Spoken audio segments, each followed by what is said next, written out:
Well, listener, first of all, I don't think fighters make the greatest trainers anyway. I agree with you that Mark Breland was the wrong guy for that. I remember when Breland signed a deal for $100,000 for the rest of his life, no matter what happened with his career. Now, I very much doubt that that deal's still in effect, but that's what deals like that are made for. They're pie in the sky type stuff. And Mark Breland's career didn't really work out either, as it turns out. There were thoughts that he could win titles all the way to cruiserweight. He won one at welter, won one at junior middle, and that was it. And he never fulfilled that promise that he had as the greatest boxer of that Olympics.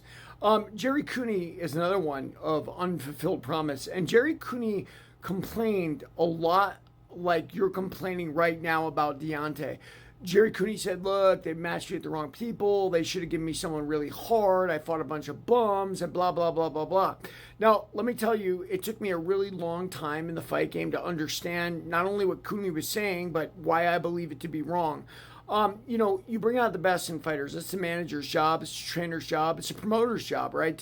Now, what really happens is you're either A side or B side. A side, they're coddling you. B side, they're throwing you to the wolves, right? That's the reality of the fight game. It's the inner city street. But I'll say this for Jerry Cooney. He may have fought a bunch of bums. He did knock out Ken Norton, which, Muhammad Ali couldn't even do. And then he fought Larry Holmes, and he was winning the fight till he got knocked out in the 13th round. And then he went on and on complaining about how his promoters gave him the wrong people and he should have been fighting someone tough. And they asked him, well, who did you want to fight? He goes, I don't know, Pinklin Thomas, anybody. But the reality is with Jerry Cooney is he was a very, very talented guy, right? And he just didn't get over the top. And there's a million people like that. I mean, God bless Jerry got to where he is.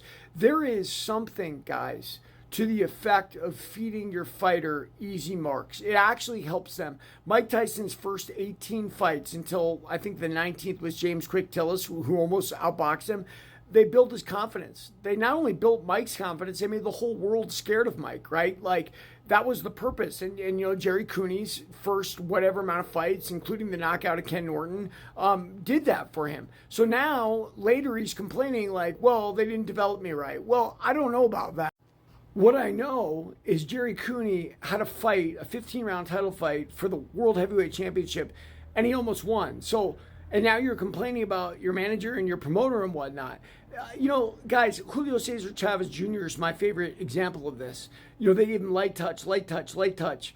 And they got him a world title they didn't really deserve. And then he almost knocked out the lineal middleweight champion of the world, Sergio Martinez. Granted, Sergio was shot, but there is something to light touches. The old jiu-jitsu idiom, like beating up white belts in the gym makes you think you're better than you are, and you get in there and you actually perform better on fight day. Getting beat up all the time or having the toughest challenges doesn't necessarily make you a better fighter, especially because fighting is 90% mental. Anyway, it's just my take, listener. Read my book, Warrior of the Light.